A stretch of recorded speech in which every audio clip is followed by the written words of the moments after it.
በዛሬው ዝግጅታችን ይዤላችሁ የቀረብኩት አንድ አስደሳች መረጃ ነው። በተለይ ኤሌክትሪክ መኪና መግዛት ለምትፈልጉ በአሁኑ ሰዓት ላይ በከፍተኛ ሁኔታ የዋጋ ቅናሽ እየተስተዋለ ይገኛል። በተለይ እንደነ BYD ሴጉል አይነት ተሽከርካሪዎች ላይ ከቅርብ ጊዜ በኋላ አብዛኛው ኢትዮጵያዊ ኤሌክትሪክ መኪኖችን ሊገዛ ይችላል።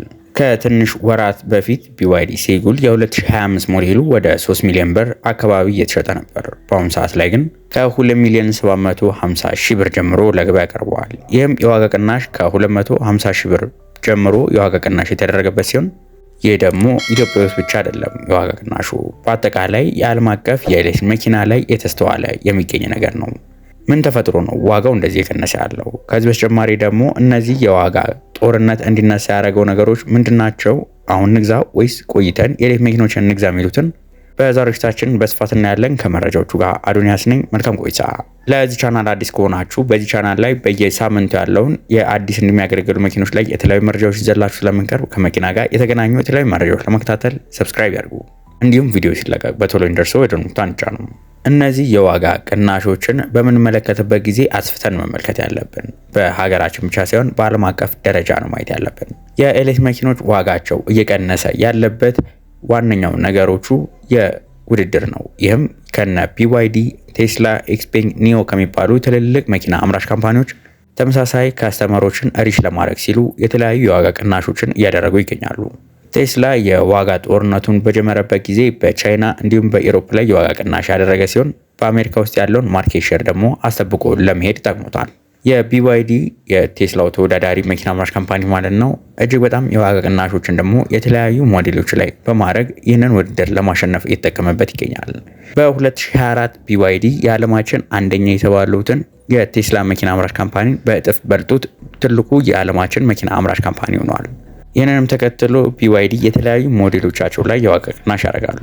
ይህም በሚያደርጉበት ጊዜ እጅግ በጣም ብዙ ሞዴል ስላላቸው በቻይና ብቻ ሳይሆን በአፍሪካ ውስጥም ብዙ ከስተመር ስላላቸው ፕሮፊታቸውን ሳይጎዱት ቅናሹን ማድረግ ይችላሉ። ይህ ደግሞ የሚጠቅመው ለሌሎች ሀገራት ብቻ ሳይሆን ለሀገራችንም እጅግ በጣም ጠቃሚ ነው። ይህ የዋጋ ቅናሽ የተደረገው ለሀገራችን ብቻ እንዳይመስላችሁ። ይህንን የዋጋ ቅናሽ ያደረጉት ለዓለም አቀፍ የኤሌክትሪክ መኪና ገበያቸው ሲሉ ነው። ይህን ዋጋ ቅናሽ እስቲ BYD ሴጉል ላይ በደንብ እንመልከት። BYD ሴጉል እንግዲህ ስማርት ስሞል የሚሏት ተሽከርካሪ ነች። በአጠቃላይም ቦዲ ታይፖ ኮምፓክት ሃችባክ የምትባል ሲሆን ለአብዛኞቻችን የከተማ ውስጥ አገልግሎት በጣም ጥሩ የምትባል ነች። በጠባብ ቦታዎች ላይ በቀላሉ መንቀሳቀስ እንችላለን። በጠባብ ቦታዎች ላይ ያለ ሀሳብ እንድናሽከረክር ያደርገናል። ከዚህ በተጨማሪም ያላት ቴክኖሎጂ ለምታቀርበው ፕራይስ ጥሩ የሚባል ነው። እስቲ ስለ መኪናው ዋጋ እንመልከት። እንደምታስታውሱት ከወራት በፊት በአካል ተገኝተን የሰራ ነው ሪቪው ይገኛል። መኪኖቹ ወደ 3 ሚሊዮን ብር አካባቢ እየጠሩ ነበረ። በዚህ ሳምንት ደግሞ ከ2 ሚሊዮን 750 ሺህ ብር ለገበያ ቀርበዋል። ይህም የ250 ሺህ ብር የዋጋ ቅናሽ ማለት ነው። በአጠቃላይም 10% የዋጋ ቅናሽ ተደርጎበታል ማለት እንችላለን። ለአብዛኞቻችን ኤሌክትሪክ መኪና መግዛትና መጠቀም ለምንፈልግ ሰዎች ጥሩ ዜና ነው። ከዚህ በተጨማሪም የኤሌክትሪክ ተሽከርካሪዎች እንደሚታወቀው አጠቃላይ ወጪያቸው ግዢያቸው ነው እንጂ ሌሎች ነገራቸው ትንሽ ቀነስ ይላል። ይህን ለምሳሌ የመኪናው የነዳጅ ወጪ አይኖርብንም። የጥገናው ወጪ በሚሆንበት ጊዜ በየጊዜው የሜንቴናንስ ወጪ ስለሌለ የተሻለ ያደርገዋል። መኪኖቹም ወደ ሀገር በምናስገባበት ጊዜ የሚያስወጣን ወጪ ከሌሎቹ የነዳጅ መኪኖች አንጻር ይቀንሳል። እንደምታውቁትም አሁን ሙሉ ለሙሉ የነዳጅ መኪና ለማስገባት እጅግ በጣም ከባድ ሆኗል። የዋጋ ቅናሽ በስፋት BYD ሴጉል ላይ ተመለከት ነው እንጂ ከዚህ በተጨማሪ ሌሎቹ የBYD ሞዴሎች እና BYD ዶልፊን፣ BYD ዩዋን ፕላስ፣ ቺን ፕላስ እንዲሁም ሌሎቹ ላይ የተለያዩ በዓለም አቀፍ ደረጃ የዋጋ ቅናሾች እየተደረጉ ይገኛሉ። ይህም ወደ ሀገራችን ከቅርብ ጊዜ በኋላ የሚመጡት የBYD ተሽከርካሪዎች ላይ በስፋት ይታያል ተብሎ ይጠበቃል። ከሌሎቹ መኪና አምራች ካምፓኒዎች BYD ተለይቶ እንዴት እንደዚህ የዋጋ ቅናሽ አደረገ? እንዴትስ ፕሮፊት እያገኘ ነው ብላችሁ ልታስቡ ትችላላችሁ። ለዚህም መልስ የሚሆነው አንድ ነገር ነው። BYD መኪና አምራች ካምፓኒ ቨርቲካል ኢንተግሬሽን ፕሮዳክሽን የሚባለውን ሲስተም ስለሚጠቀሙ ነው። ይህም ማለት BYD እያንዳንዱን የመኪናቸውን ፓርት እዛው በካምፓኒያቸው ነው የሚመረተው። መኪናቸው የሚጠቀሙትን ባትሪዎቻቸውን፣ ሞተሮቻቸውን እንዲሁም የራሳቸውን ሶፍትዌር ራሱ እንደ ሌሎች መኪና አምራች ካምፓኒዎች ከውጭ ሰፕላየሮች ተቀብለው አይደለም መኪኖቹ ላይ የሚገጥሙት። ይህ ራሳቸው ሙሉ ለሙሉ የሚያመርቱት በመሆኑ የዋጋ ቅናሽ እንዲያደርጉ በትንሽ ዋጋ መኪናው ማምረት እንዲችሉ አስችሏቸዋል። የBYD መኪኖች ላይ በጣም ተወዳጅና ታዋቂ የሆነው ብሌድ ባትሪ ቴክኖሎጂያቸው ከሌሎቹ የኤሌክትሪክ መኪና ላይ ከምናገኛቸው ባትሪዎች ዋጋው ቀነስ የሚል ሴፍ የሆነ እንዲሁም ረጅም ጊዜ አገልግሎት መስጠት የሚችል BYD ሙሉ ለሙሉ የሚመረተው በራሳቸው በBYD ነው። ይህም ማለት በኋላ ላይ መኪናውን ለሚገዛው ሰው ከሌሎቹ ተሽከርካሪዎች አንጻር BYD የሚያመርትበት ወጪው ዝቅተኛ ስለሚሆን በዝቅተኛ ዋጋ መሸጥ ያስችላቸዋል። እንደምታውቁት ወደ ሀገራችን ኤሌክትሪክ መኪና ሲገባ ከነበረው ዋጋና አሁን ያለው ዋጋ የተለያዩ ልዩነቶች አሉት። ኢትዮጵያ የኤሌክትሪክ መኪና ገበያ በጣም ወጣት የሚባል ነው። ነገር ግን እጅግ በጣም በፍጥነት እያደገ የሚገኝ ነው። ከትንሽ ዓመታት በፊት እንደምታስታውሱት ኤሌክትሪክ መኪና ኢትዮጵያ ውስጥ መግዛት እንደ ቅንጦት የሚታይ ነበር። የመኪኖቹ ዋጋ አብዛኞቹ ከ5 ሚሊዮን ብር በላይ የነበሩ ተሽከርካሪዎች ነበሩ። አሁን ላይ ግን ጥሩ ነገሩ የተለያዩ መኪና አምራች ካምፓኒዎች እንደነ BYD ያሉት እንዲሁም መንግስት ደግሞ እያደረገ ያለው የኤሌክትሪክ መኪና ማበረታቻ መኪኖቹ ከ2 ሚሊዮን 500 ሺህ ብር ጀምሮ እና ከዛ በላይ መኪኖቹ መግዛት እንድንችል ያደርገናል። መኪኖቹ የዋጋ ቅናሽ እንዲኖራቸው የሚያደርጋቸው የተለያዩ ምክንያቶች አሉት። ከነዳጅ መኪኖች አንጻር በምናይበት ጊዜ የመጀመሪያው ነገር መኪኖቹን ወደ ሀገር ስናስገባ ሙሉ ለሙሉ ኤሌክትሪክ ተሽከርካሪዎች የግብር ቅነሳ ተደርጎላቸዋል፣ የቫትም ቅነሳ ተደርጎላቸዋል። ከዚህ በተጨማሪ ደግሞ መኪኖቹ በከተማ ውስጥ በምንጠቀምበት ጊዜ መኪኖቹን ነዳጅ ለመሙላት ከምናወጣው ወጪ አንጻር የኤሌክትሪክ ዋጋ ቅናሽ በጣም አለው። እነዚህ ነገሮች የኤሌክትሪክ ተሽከርካሪዎች አብዛኛው ሰው መግዛትና መጠቀም እንዲችል ከሚያደርጉት ጥሩ ነገሮቻቸው መካከል ነው። ከትንሽ ጊዜ በኋላ ደግሞ በሀገራችን ውስጥም የሚገጣጠሙ የተለያዩ የኤሌክትሪክ መኪኖች ስለሚኖሩ የኤሌክትሪክ መኪኖች ዋጋ በመጪው ዓመታት ይቀንሳሉ ተብሎ ይጠበቃል። አብዛኛው ሰው መኪና ሲገዛ በተለይ ለራይድ አገልግሎት፣ ሌሎች አገልግሎት በምንገዛበት ጊዜ የሚወዳደረው ከነ BYD ሴጉልን ከነ ቶዮታ ቪትስ ጋር ማወዳደር የተለመደ ነገር ነው። ለምሳሌ ያህል እስቲ እንመልከታቸው። ቶዮታ ቪትስ የተባለው ተሽከርካሪ በአሁኑ ሰዓት ላይ ጥሩ ኮንዲሽን ላይ ያሉ ተሽከርካሪዎች ከ1 ሚሊዮን 500 ሺህ ብር እስከ 1 ሚሊዮን 600 ሺህ ብር ሊያስወጧቸው ይችላሉ። መኪኖቹም ረጅም ዓመታት አገልግሎት የሰጡ ተሽከርካሪዎች ስለሆኑ የነዳጅ አጠቃቀማቸው ካምፓኒው ሲያመርተው እንደነበረው አይደለም። ከዚሁ ጋር ተያይዘው ደግሞ በሀገራችን ውስጥ በየጊዜው እየጨመረ ያለው የነዳጅ ዋጋን ታውቁታላችሁ። 1 ሊትር ነዳጅ በአሁኑ ሰዓት ላይ ከ100 ብር በላይ በከተሞች ውስጥ እየተሸጠ የሚገኝ ሲሆን BYD ሴጉል ተሽከርካሪን ደግሞ ፉል ቻርጅ ለማድረግ ሊያስወጣን የሚችለው ሙሉ ለሙሉ 300 ብር ብቻ ነው። ይህን ደግሞ ከፈለግን በቤታችን ቻርጅ ማድረግ እንችላለን፣ ከፈለግን ደግሞ በፋስት ቻርጀር ቻርጅ ማድረግ እንችላለን።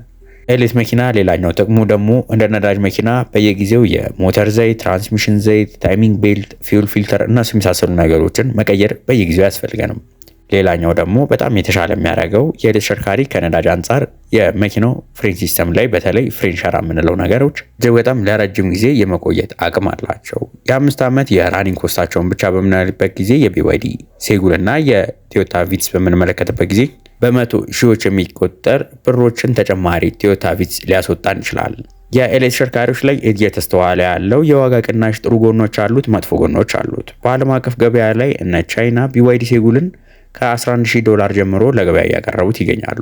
የመንግስትም ድጋፍ አለበት። በኢሮፕ ላይ በምንመለከትበት ጊዜ እነ BYD ዶልፊን፣ BYD አቶ 3 በሀገራችን ላይ BYD ዩአን ፕላስ የሚባለው ተሽከርካሪ ማለት ነው ያዩ የዋጋ ቅናሽ የተደረገላቸው መንግስት ድጋፍ የሚያደርግላቸው አሉ።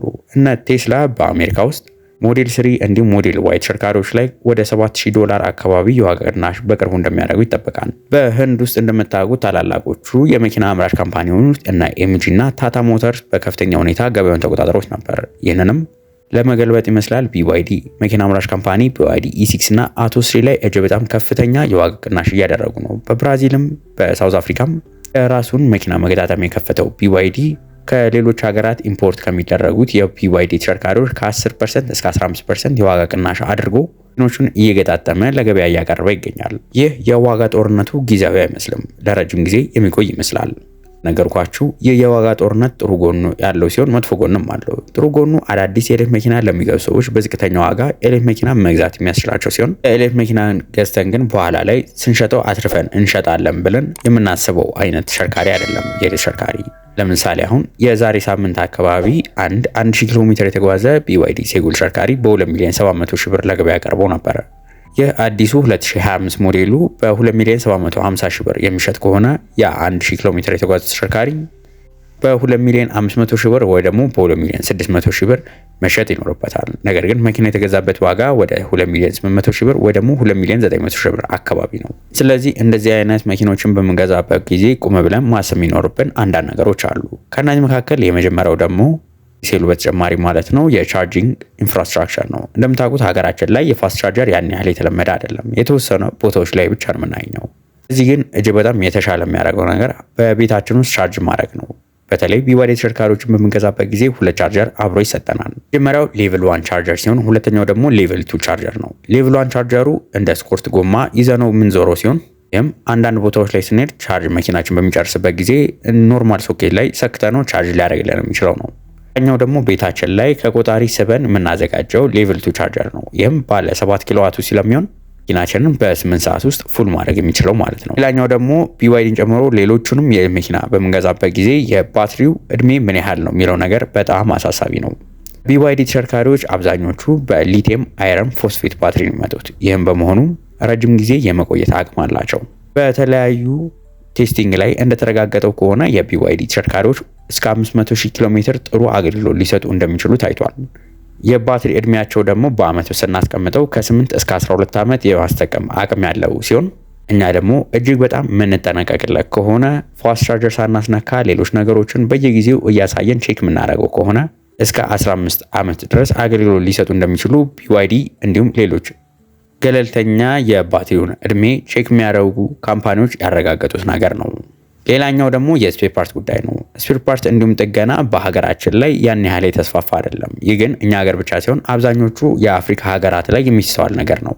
ነገር ግን ከሌሎቹ የአፍሪካ ሀገራት ትንሻል የሚያደርገው ነገር በሀገራችን ላይ እንደነ ሞይንኮ እንዲሁም ሌሎቹ የመኪና አስመጪ ካምፓኒዎች ስፔር ፓርቶችን በተለይ የBYDን እንደሚይዙ ተናግረዋል።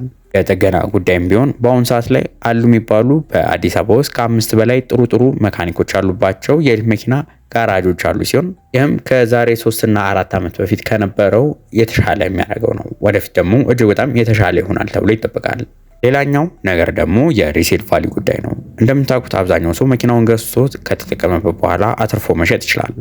በተለይ የነዳጅ መኪኖች ላይ ካሁን በኋላ ግን ኤሌክትሪክ መኪኖች ላይ ትርፍ አገኛለሁ ብሎ ያን ያህል የሚታሰብበት አይደለም። መልሰን በምንሸጥበት ጊዜ የሚሆነበት ምክንያት የዛሬ ዓመት ከነበረው ቴክኖሎጂ፣ የባትሪ ቴክኖሎጂ፣ የሞተር ቴክኖሎጂ፣ ሶፍትዌሮች በአሁኑ ሰዓት ላይ ያለው እጅግ በጣም የተሻለ ነው የሚሆነው። ስለዚህ የዛሬ ዓመት ከተመረተው ተሽከርካሪ ያሁኑ እጅግ በጣም የተሻለ ያደርገዋል። ከዚህ በተጨማሪ ደግሞ እንዳየነው የፕራይስ ዋር ስላለ መኪኖቹ ዋጋ በየጊዜው እየቀነሰ ነው የሚገኘው። ስለዚህ የተሽከርካሪዎችን ተጠቅመንባቸው በጊዜው መቀየር የሚገቡን አይነት ተሽከርካሪዎች ናቸው። መኪናውም በምንገዛበት ጊዜ ደግሞ በአሁኑ ሰዓት ላይ አብዛኞቹ በካሽ ብቻ ሳይሆን በባንክ የሚባል አማራጮች አሏቸው። ይህም ማለት መኪናውን 50% ከፍላችሁ 50%ቱን በብድር ወይ ደግሞ 60 የሚባሉ የተለያዩ አማራጮች አሉ። ለምሳሌ ያህል BYD ሴጉል ተሽከርካሪ በ2,750,000 ብር የሚሸጠውን 1,900,000 ብር እጃችሁ ላይ ካለ እሱን ከፍላችሁ የተቀረውን 1 ሚሊዮን ብር በባንክ ብድር ለ3 ዓመት ያህል ደግሞ ለ5 ዓመት እናንተ ማመቻቸት ከቻላችሁ መጠቀም ትችላላችሁ። ብዙ ጊዜ ግን ሪኮመንድ የሚደረገው በባንክ ራሳችሁ ማመቻቸት ብትችሉ ነው። ምክንያቱም የባንክ ወለዱ ወደ 21% አካባቢ ሲሆን በሻጮች በኩል ብዙ ጊዜ ሲመቻች ግን በማይክሮ ፋይናንስ ስለሚሆን የባንክ ብድሩ እስከ 27% ወለድ ሊኖረው ይችላል።